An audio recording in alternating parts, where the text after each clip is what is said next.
In February 2021, a driver stood before the Supreme Court of South Australia trying to argue their way out of a speeding ticket.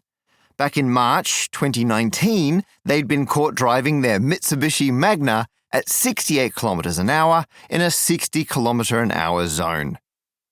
They had contested the speeding charge in a lower court where they lost their case, but had since appealed that decision all the way to the state Supreme Court.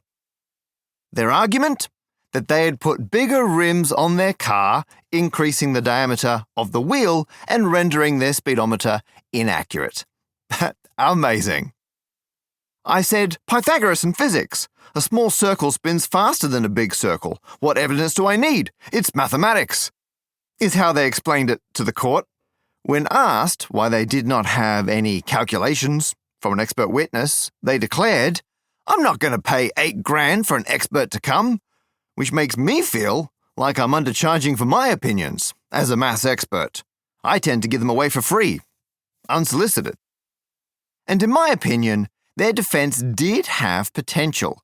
In one sense, yes, a small circle spins faster than a big circle when it comes to rolling. The distance around a small wheel is, well, smaller, so it needs to rotate more times to roll the same distance as a bigger wheel.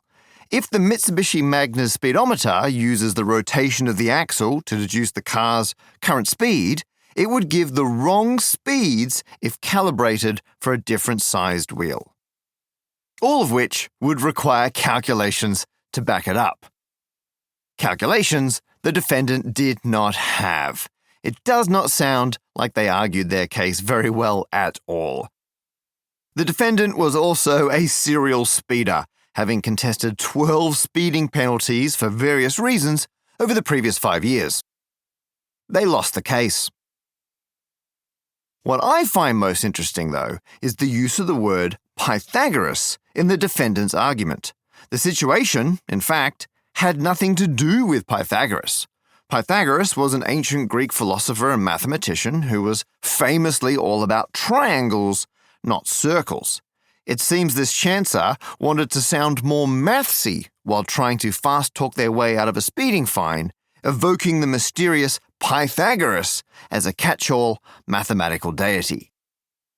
My theory is that Pythagoras' theorem is the most advanced mathematics which almost everyone is forced to learn at school. As a result, Pythagoras has become a kind of mascot for complicated but kind of pointless maths. You know something is burnt into the popular psyche when it is referenced in episodes of both Inspector Morse and Family Guy. I think it's a shame that being bored by Pythagoras is most people's lasting impression of triangles. I love triangles. We all rely on triangles to keep our modern world ticking along.